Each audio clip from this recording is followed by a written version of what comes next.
Okay. All right. Cool. Let's go. Got it. All right. My dear friend Tyree. How you doing, man? Doing well, Greg. Doing good. It's good to see you. Nice seeing you. We're gonna do this this Q&A. I'm calling it 10 with Tyree. There you go. This sounds cool. And we've known each other. I'm trying to think, when did we first meet each other? Was it a Dare to Share conference?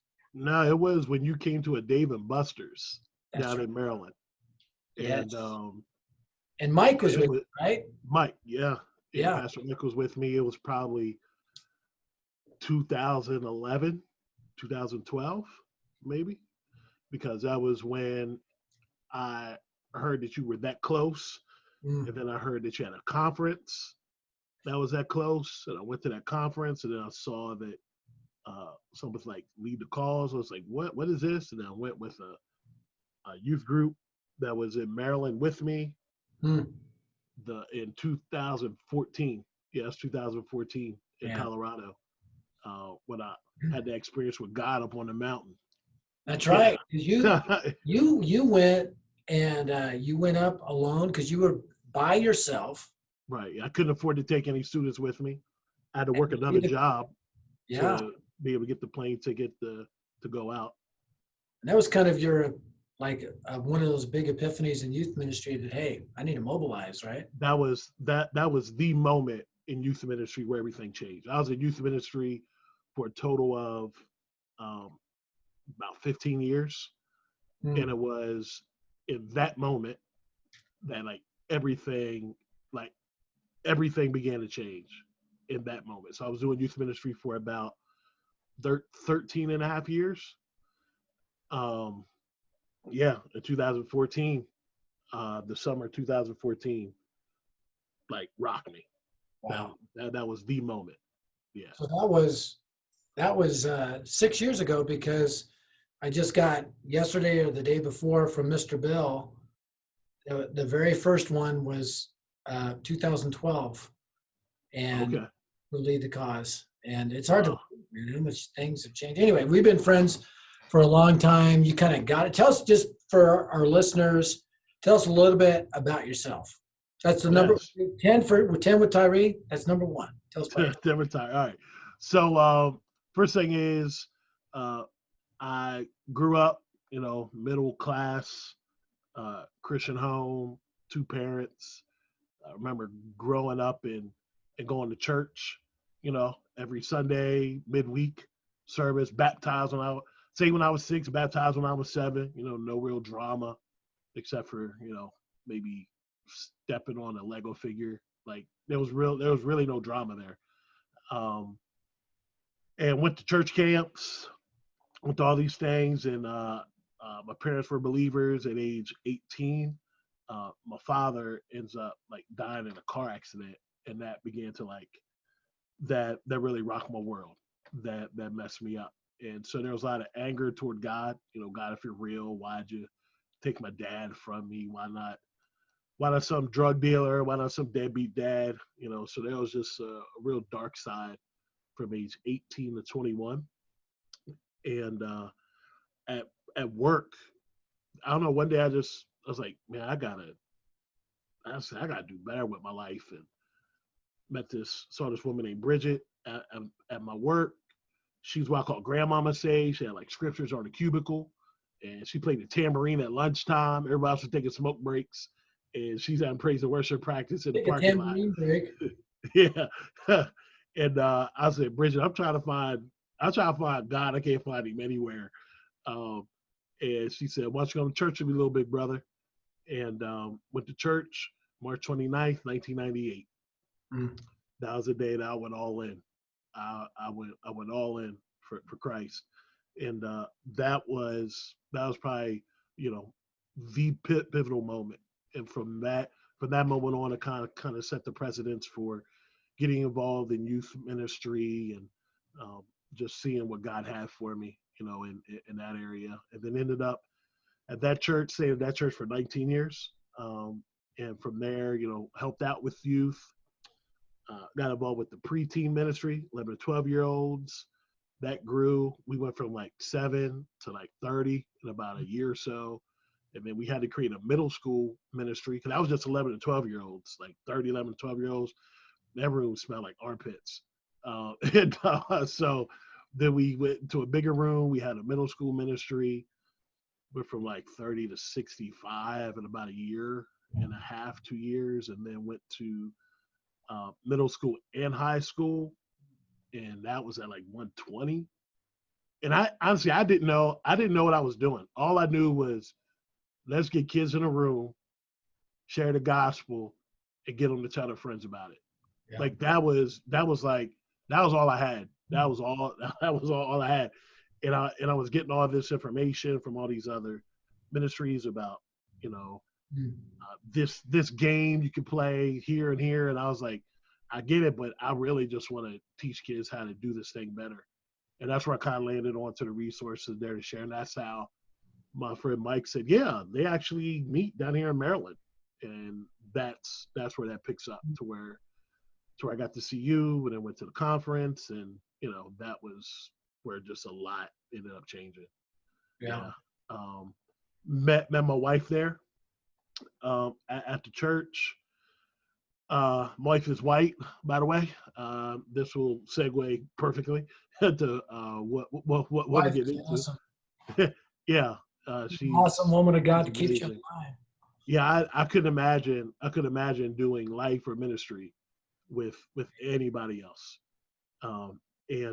So yeah, from there, we just got involved in ministry. She is like gospel advancing, like to the core. Her senior year in high school, she did this event called One Day where she got just about all the kids together. She said only had one more shot with these students. She would invite so many kids in youth group back in the day that her parents had to end up like borrowing or renting a 15-passenger van just to take kids to youth group with her. Like she was like, I mean, so she would drive her car and low kids in her car, and her parents would bring friends in a 15-passenger vehicle.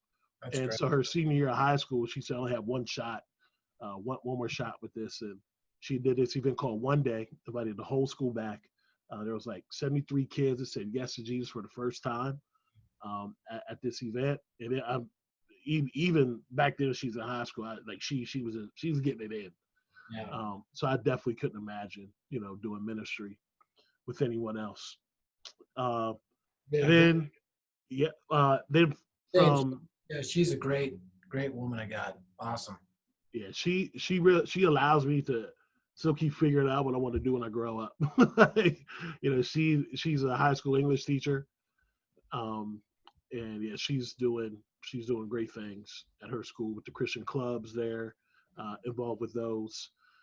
Then from there, got involved with the council, the Gospel Advancing Ministry Council, with their share.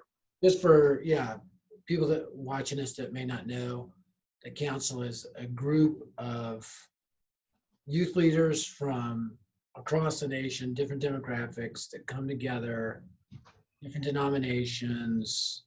Let's reach every teen everywhere in the United States with the gospel. Let's share best practices, ideas.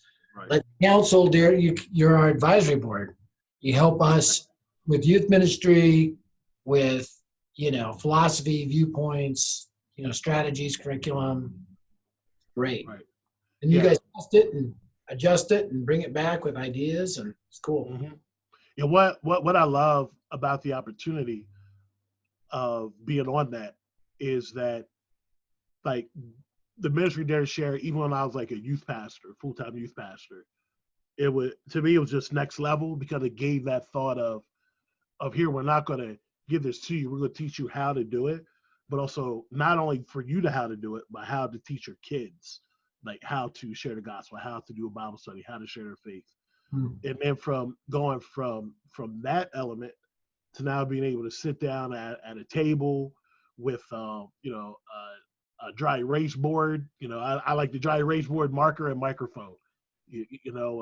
Dry erase board because we're going to put plans up and they're going to change. And then we have the microphone where Dershare allows us to speak into other youth pastors' lives and coach and train them and lead their students. So man, I'm thankful because there's not a lot of organizations that would really allow the years of what they built and put it in the hands of like unlearned men and women. you know. Well, the way we look at it is you guys are the ones in the trenches doing the work. You know what works, what doesn't, because you test it out every Wednesday night and Right. Yeah. put it in practice. And you've come up. I love one of the things I love about you, Tyree, is you have high level strategies. You and I are a lot alike in this sense. And then these are super tactical ideas. Like you're 30,000 feet or 3 inches, like I am. Not 10,000 feet, people. We're like either way up there or like, hey, what about this? Right. Right. You have great. And it's been great to have you part of that team. To kind of segue here a little bit, I mean, this whole thing with George Floyd and, you know, the conversation about racism that has been elevated to the top of the list. That's just blowing up our Twitter feeds and our news feeds and dominating many conversations. I just kind of want to ask you this question. Number one is like, how has that impacted you and not just with the George Floyd murder, but in your life? Like, if you experience, I know this is a dumb question, but have you experienced racism in your life? And then how has that impacted your view of youth ministry or the way you do youth ministry? I'm kind of combining two questions. Yeah. Yeah. So first why I answer that, I like to give definitions of what those are. So racism is to believe that your race is more superior than another. Right. And so prejudice is just prejudging, right? It's the root word of prejudice is to prejudge. And so we all have this level of prejudging people, our society has trained us when we see someone with red hair, we think firecracker, quick tempered, they don't take nothing for nobody. Our culture has trained us to when you see someone with glasses to think, oh, they're smart. They have glasses. And someone has blonde hair, we think, oh, ditzy, right? So our culture has trained us to look at certain types of people and automatically make prejudgments of those people. So with that being the backdrop, as a child, I didn't even really notice that was an issue until I was about 14, and that's where I saw the Rodney King beating. And that was a time that my dad had to have, the black dad, the black son talk. This world that we have provided for you, it may look different when you step outside the door. And so he kind of had that. He taught me how to, get the registration out, driver's license out, put in your left hand, turn on the dome light, roll down the window, put your hands on 10 and 2. So that officer knows you want him to get home, but I would say, because I need you to get home too, and so my dad grew up in the segregated 60s. And so he understood what it was to fight in the Vietnam War, come back and be spit on for being in the wrong part of town, for sitting at the wrong table. So he's been there and he's done that. And it was kind of thing he didn't want to have to talk to me about, but he had to have those conversations with me about what he experienced. This is that was in my dad's generation. That's not very far removed. So as a child, I didn't really notice it until I began to see those things. In middle school and high school, I'd say I was probably more privileged than a lot of the students at my school. I mean, I grew up in a 2-parent home. Because of that, we had 2 incomes coming into the house. We had a house. We had a 3-bedroom home, garage. A lawn that's big enough that you had to get a riding lawnmower, to mow. But I was still called the N-word by white kids. And I was still called a monkey, still called big lip. I was still told to go back to Africa. And these were kids that were in Section 8, There's a section there's like a trailer park. I tell you, these kids like saying this to me, and I'm thinking like, dang, it don't even matter like how far you advance, like you're still going to be prejudged, and Mm. people are still going to think they're better than you because of the color of your skin. So, kind of growing up, it's kind of like, man, it doesn't matter how much you achieve, kind of you're still going to like be looked at in that manner. Let me ask And you, something, just yeah, in the midst of that, when you went through your rebellious time, 18 to 21, yeah, how how did that feed that, or did it? I mean, was that a part of yeah, the? for sure. Yeah. So coming into college, uh, when I graduated from high school, I was like 187 pounds. So I was half the person I am today. When I got into college, took a weight resistance class and bulked up. And I vowed to, when my father died, my dad was the first black man in our area to work at IBM. If you ever seen the movie Hidden Figures, you understand why that's Yeah, that's so major. I didn't know that. Um, That's pretty and cool. so yeah, it's real cool. It's real cool. Um, and he got that job because he went to school and did public speaking, and the teacher saw something in him, leadership, and he spoke well. And she knew someone who knew someone who worked at IBM. It got Mm, him a job because back then he wouldn't have been able to get that job. mm, So his teacher actually helped him get that job. So that's why we were able to live in the area that we lived in, or else it would have been like a redlined area, like a lower income, mhm, predominantly black community, low resource, underfunded. But from that, but I was able to get out of that area and move to a different type of community. But even in that community, right? You're still the N word. Like you're still a monkey. You're still mm, told go back to Africa. So my dad died. I blamed his boss for that because my dad was up all hours at night driving and fixing computers, and my dad's boss was white, and so I was very angry, prejudiced, probably even to a level of being racist. Not to the fact that like I thought I was better than a white person, but I just despise older white guys. Because I was like, working my dad to where he was tired and couldn't drive. And see, I couldn't put my hands on God. I feel like I had to put my hands on somebody. So in college, I vowed to never let anyone disrespect me in any way because of the color of my skin. And so there, I would literally swell up the lips of white boys when they would come at me like that. I would fight going into a pizza shop and fight coming back out, just looking for somebody to like speak out of character and say something to me about my race because I had it. Like I was already angry because my dad wasn't around, but then it just gave me a cause to really fight for it. mm. Yeah, so that was like the college years, and during the death of my dad, I don't believe I would have acted out like that had my dad been around, but because my dad wasn't there, kind of like a son without his dad, I guess I can do whatever because what's mom going to do to me, you know?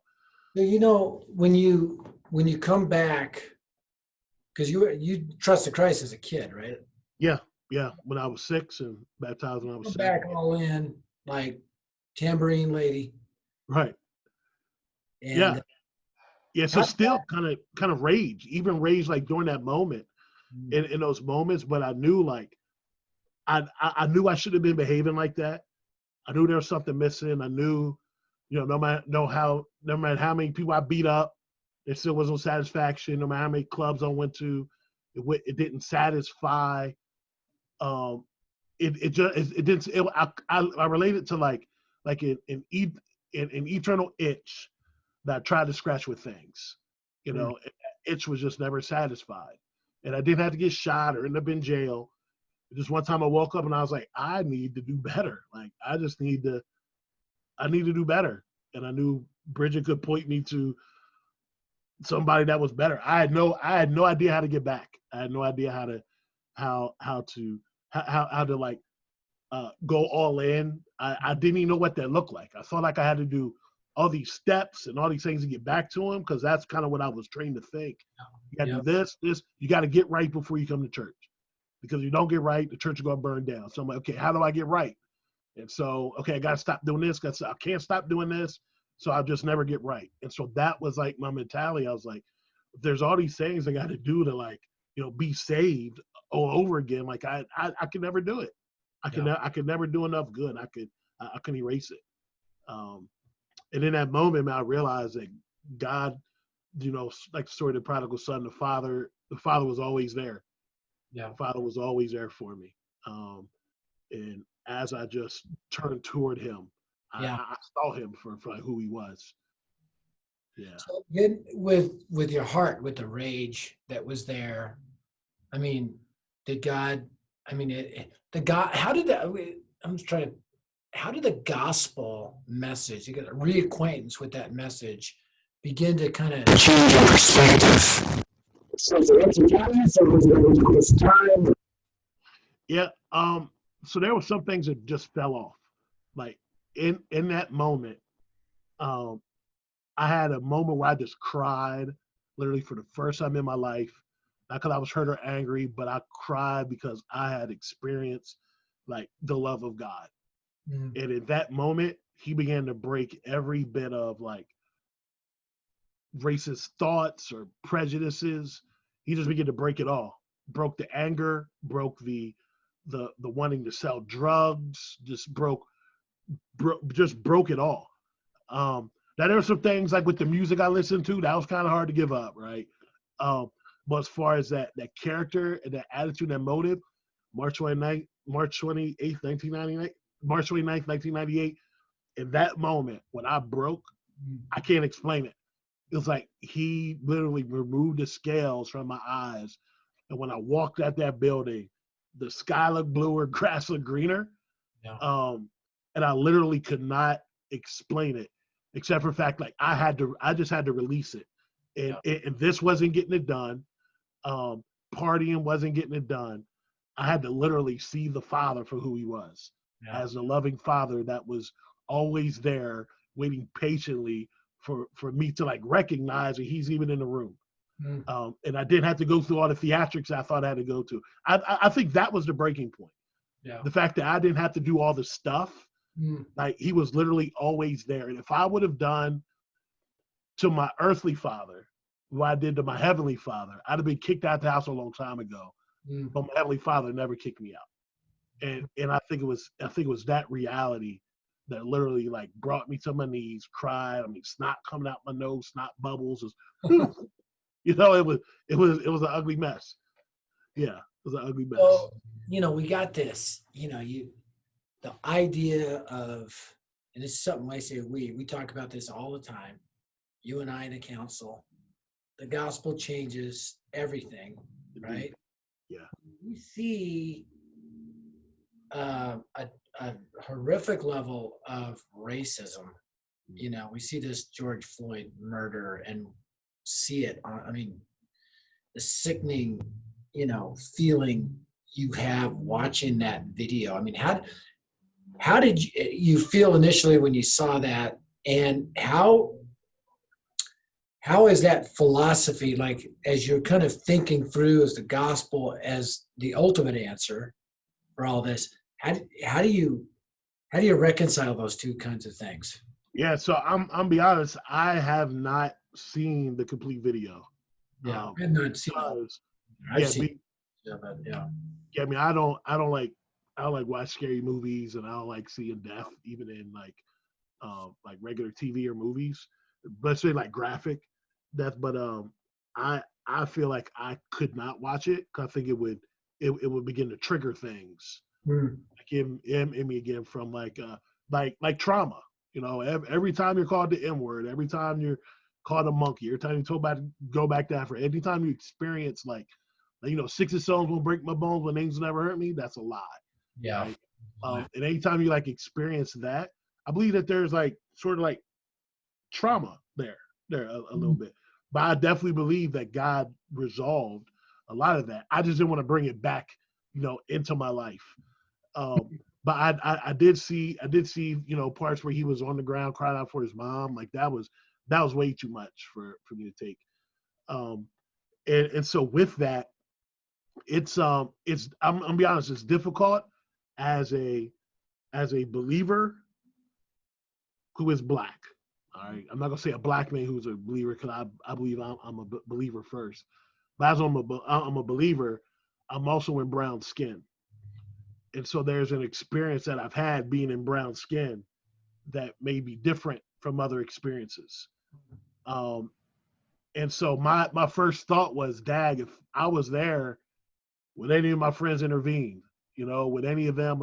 I think the thing that made that so like polarizing is everyone at one time was in one thought, like this is absolutely wrong.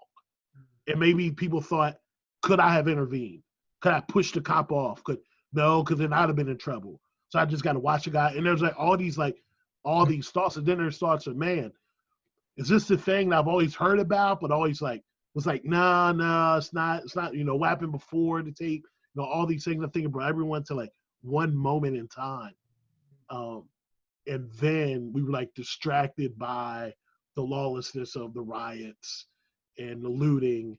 And as a believer who is black, I want to be like, okay, yeah. That is all that is wrong. But now let's focus on back to like where we all were at one point. And I feel like if we can get ourselves back to that and back to seeing the Samaritan, right? When I think of Jesus talking about the Samaritan, anytime he talks about the Samaritan, he's talking about there's like a racial vibe to that, and so I believe he's trying to say, yeah, there's good Samaritans, there's good people that don't look like you, and we need to talk about the way they're treated by us, the way they're treated by us Jews, the way we're treated by most Jews. And so I believe that's why Jesus talked about you come to bring a sword, between mother, father, sister, brother. I'm like, if he's a man of peace, what's up with the sword? And I literally think it was the way how they viewed the Samaritans as those people. And now Jesus wants to bring those people back into a conversation as it's literally the gospel and all are welcome into this thing. Yeah, whoa. But they need to do it up on a mountain. We're doing it simple. They need to do it over there. I think Jesus is like, nah, like true worshipers are going to worship me in spirit and in truth. Doesn't matter if you have a mountain or you have a temple or you're outside or you're in a tree, like wherever, like true worshipers are going to worship me. Like he leveled the playing ground for all. And so as we're all, we worship in the spirit and truth, but we all come with experiences. We all come with experiences. But the beautiful thing about the gospel is that there's level ground. there's level ground. And we all are looked at and treated beautifully in God's sight. And so as a believer in brown skin, it really was like, it was kind of disheartening even seeing my believers with white skin, kind of like, then bring up his past. Like, what in the world does, like, Jesus knew the Samaritan woman's past at the well, but still welcomed her to the kingdom. Didn't use her past to dismiss her. Oh, yeah, 5 guys live with a guy. Yeah, I know your past. Next, we're done. He knew her past and didn't discredit her because of her past. And so it's kind of like disheartening to kind of see, some people that I even worship beside, and minister to their children, kind of look at the people that Jesus looked at as Jews and was like, nah, man, we got to talk about these good Samaritans. Like, there is an injustice, not just the black people, but Native Americans. You know what I mean? There's injustices all around us. And we have to say, because the world looks at them as the least of these, wow, that's kind of what Jesus told us to look for. When it just came to my brain as you were talking about injustice, and I think there's this philosophy where the gospel is good, but it really doesn't change the situation. And I'm like, the gospel that Jesus preached changed the situation. Like Zacchaeus, Get tax collector. Yes, it gave it all back. Yes, plus though. puts his faith here. Look here now, Lord. I give half my possessions away, and if I've committed any injustice, I'll pay it back 4 times. Right.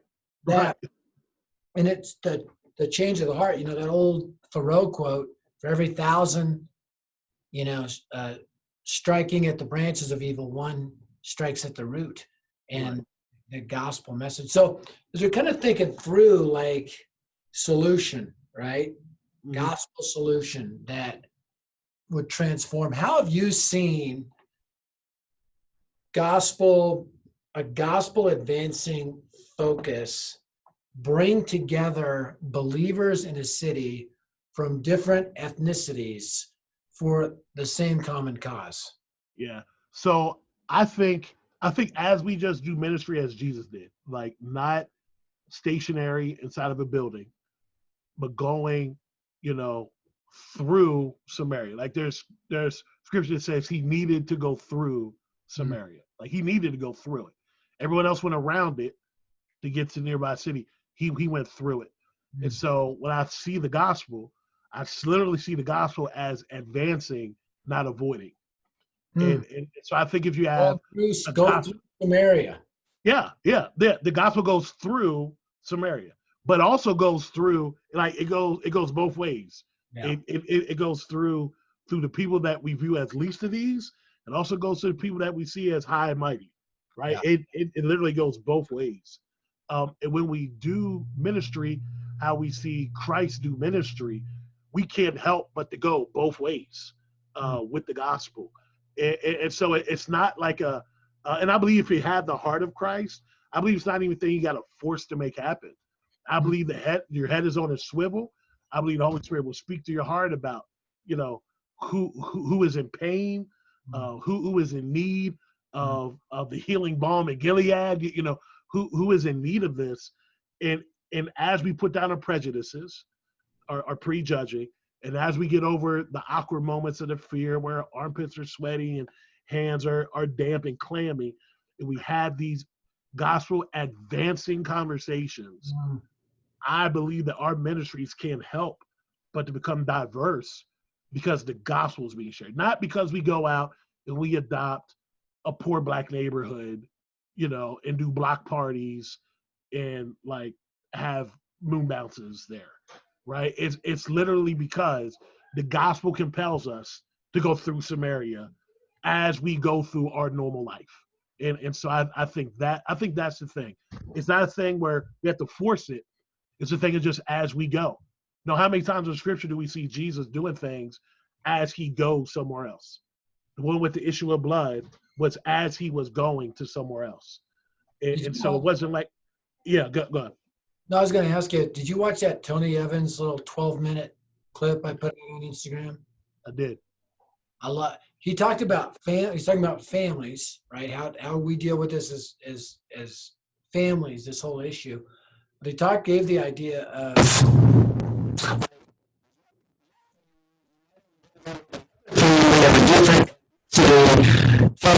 to serve a family that's struggling together.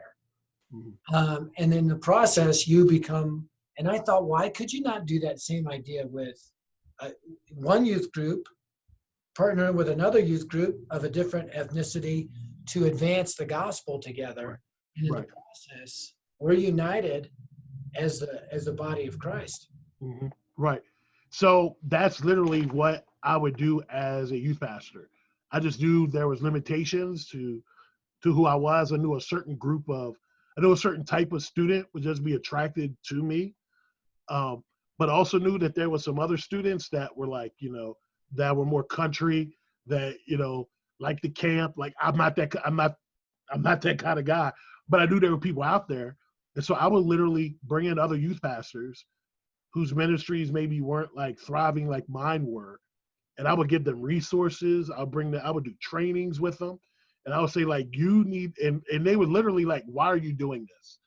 And I'll literally tell them, because you are able to reach a certain group of kids that won't come through my door, and so because of that, I need you to reach every kid that you can reach. And Mm, so here's the event that I did. Here's the postcards. Here's the checklist of what I did. Here, do this event, or here this message, or here's this photo. Like, I would give them my stuff so they could reach the kids that only they could reach.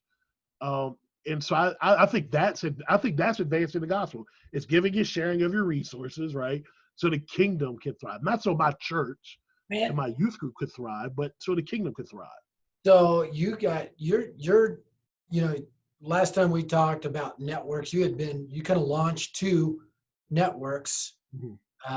multi-ethnic, gospel advancing network Mhm. in two different cities or part of the city Right. uh, Yeah. Mhm. to reach.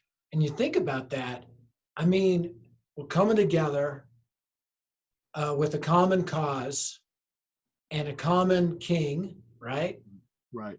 Process, we become a crew, an Right. unbreakable crew, and we reflect. And Derwin Gray preaches on this all the time.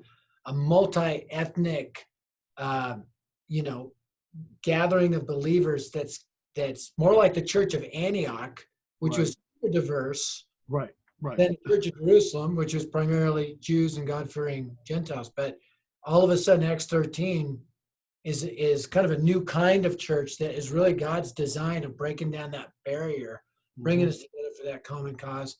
That How did that common cause of reaching every teen everywhere in our city unite those youth leaders in a way that maybe no social program or church Yeah. program whatever ever could?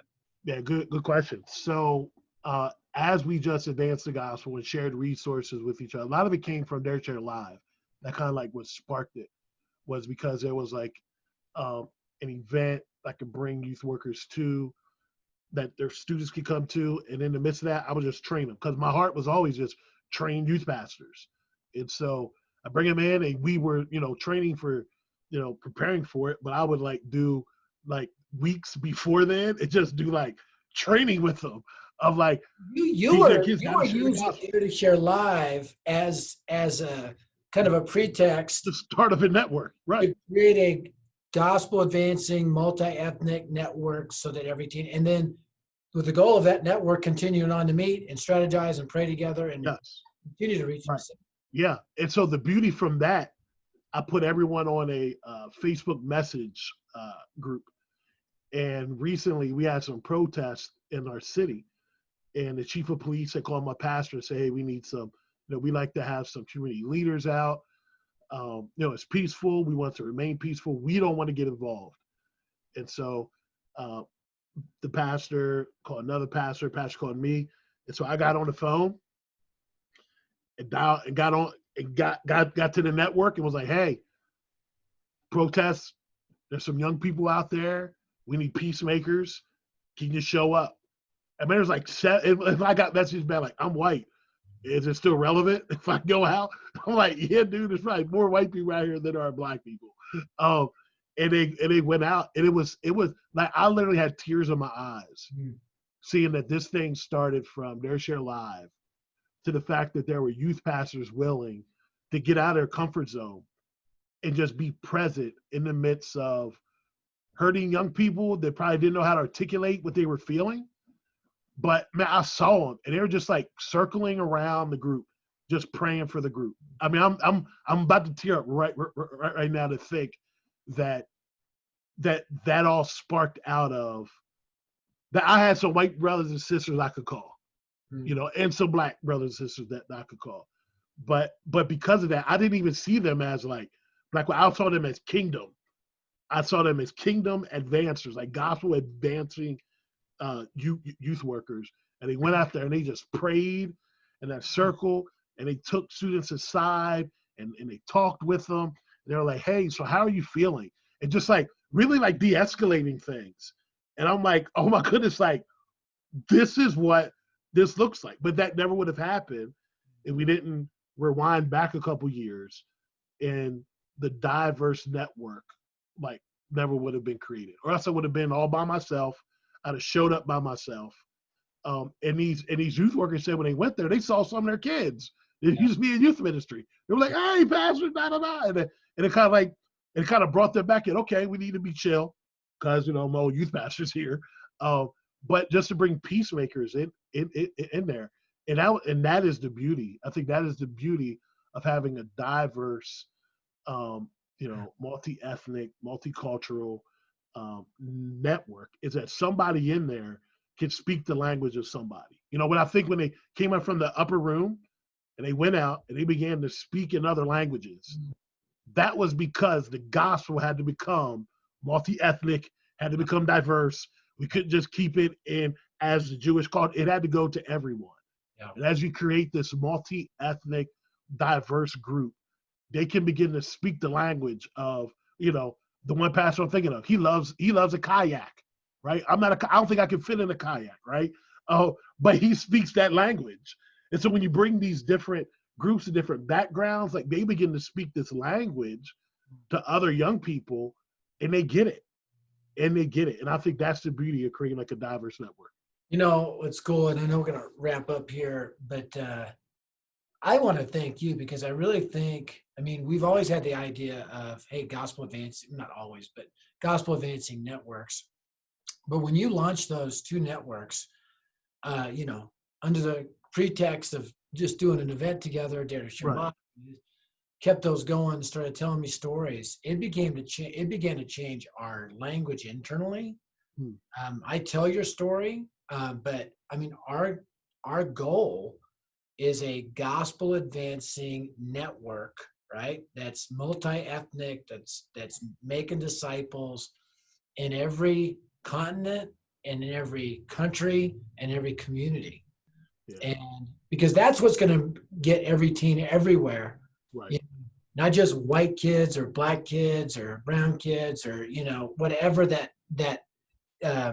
ethnicity is, but every teen everywhere. And when we work together as a crew, one in Christ, united by his Spirit, not just preaching the gospel that gets your ticket punched to heaven. Yeah, you're going to heaven. I'll see you there. Right. But like, man, you unleash heaven on earth. We're gonna unite our churches. We're gonna correct injustice. We're gonna live out a life of generosity. We're gonna eradicate racism in our heart and prejudice in our heart. We're gonna love everyone. We're gonna see policies change. We're gonna see people transform. We're gonna see communities transform from the inside out. Man, could you imagine that? I know you can, because you imagine it all the time with us in Right. these. And I just want to thank you for the impact you've made on me personally and my thinking, as well as Dare to Share and our strategy. And it's just good. So I'm so glad you're part of the team, man. Yeah. I don't know if you remember one of our first conversations, and I think it might be proof that I kind of just speak my mind. I was at Leader Calls in Colorado, and I walked up to you and I was like, Greg, where are the black people at? do you remember me saying that to you? And as I said it, I was like, I can't believe I just said that to Greg Steer. And your response back to me was golden. And you said, we've been having that conversation. And I was blown that a ministry like Their Share was literally having these conversations. And you looked at me and you said, will you help us figure that out? And I'm like, who that is that right there? That sealed the deal with me. I was like, it wasn't the fact that you got defensive. Well, we sent the invites out and they just didn't like. There was none of that. It was, we have been having those conversations. What's cool though, Tyree, is you and others have really helped us figure that out in the sense of, I think Dare to Share Live, when we shot the conferences and said no more, because we could never, it was really hard for us to get a diversified Dare to Share full weekend conference event. But the thinking behind Dare to Share Live, part of the thinking was, if they're able to have their own worship band, whatever city they're doing it, or community, or it could be urban, suburban, rural, you could choose your own MC who does part of the training, create your own atmosphere, that for the first time, we could have a fully contextualized event, that we pipe in some stuff from Denver via the satellite, but you own that event, right? You're the MC in your own city. You create the genre. And all of a sudden, man, we have urban church in Dallas and Memphis, where Gerard, we have a Native American site in Gallup, New Mexico. I remember a teenage girl coming to me, Native American at U Specialties, and she said, Mr. Steer? I go, yeah. She goes, I just want you to know I was part of the Dare to Share Live on the reservation. I go, are you serious? She goes, we loved it. And her dad, who was a youth pastor, came up to me and he goes, I'm going to tell you something. We go out as Native Americans on the reservation once a month sharing the gospel. He goes, nobody does that. Nobody does that. But Wow. we're working together. And so I never put those two things together, but I think that seed, that thing that was in our heart, but that seed you dropped in that awkward is awesome conversation at 2014 Lead the Cause Denver, that fruition is not fully. We have a long way to go. We have a long way to grow, but we now at least have kind of the opportunity to get there. And I want to thank you for being part of making that happen, bro. Thank you. Thank you so much. That means the reason we're to be hearing like Native Americans on a reservation, had it. Because I think it's like any Yeah. culture of people, in the States, and I think of, Native Americans and to think that the gospel's for everybody. Yeah. Amen. Like that is totally advancing the gospel into that reservation, and they probably would not have been able to make it out to an event. And We need so, more. That's one reservation. We need more. We need more cities. We need more. And when we say need, Dare to Share Live, you know this. I could care less about Dare to Share. It's a means to the end. The gospel advancing, right. multi-ethnic, disciple multiplying, God honoring, Jesus loving. You know, Yeah, that's it takes it by force. come It on. takes it by force. Yeah, that's why the network I love was like, we didn't come together and we weren't like, okay, how are we going to do dodgeball this month? Yeah.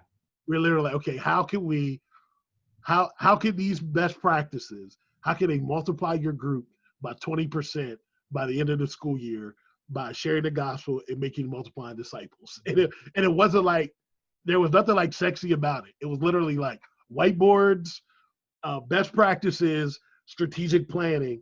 And from that, when I called them, they knew what was down. Like they knew, okay, this is like the bat phone. When I messaged them, it's the bat phone. The signal's in the air. It's not dodgeball. It's literally like, we need to advance the gospel. And they're like, we're down. And I'm like, that is a network that every city needs.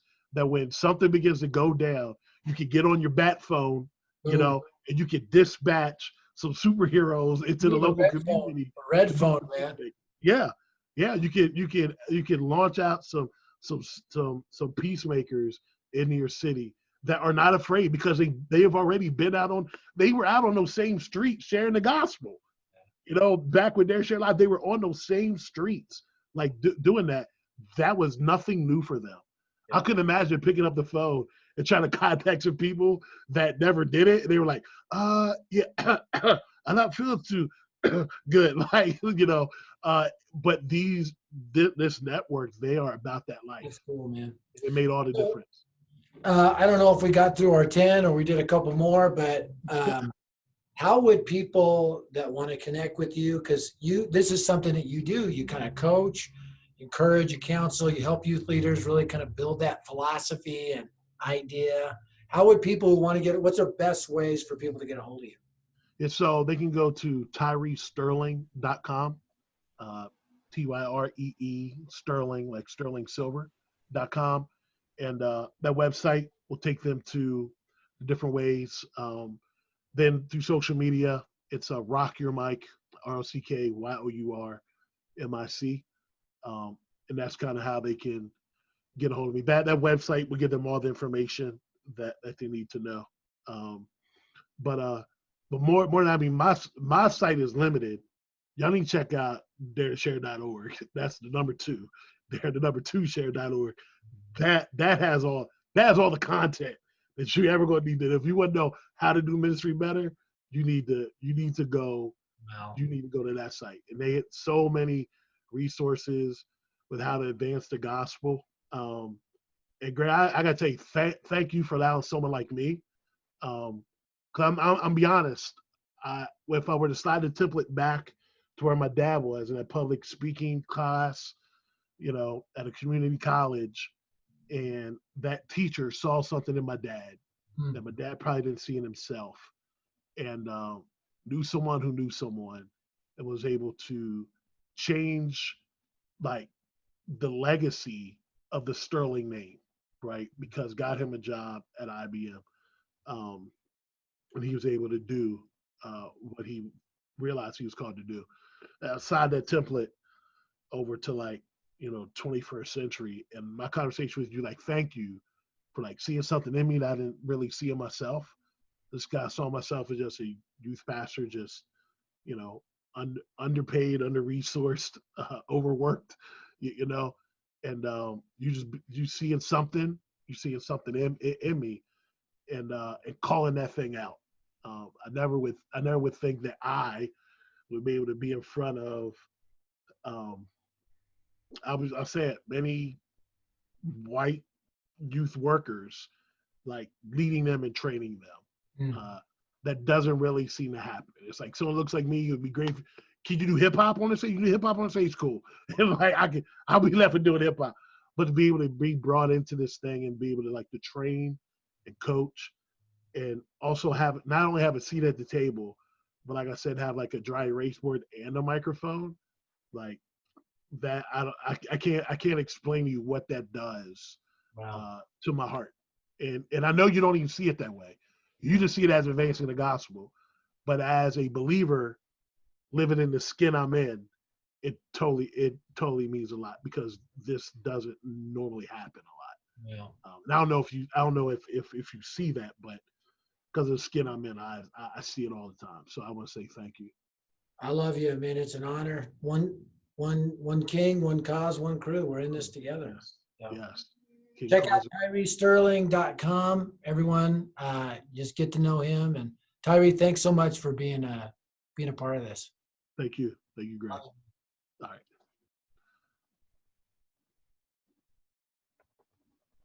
Can you come turn us off?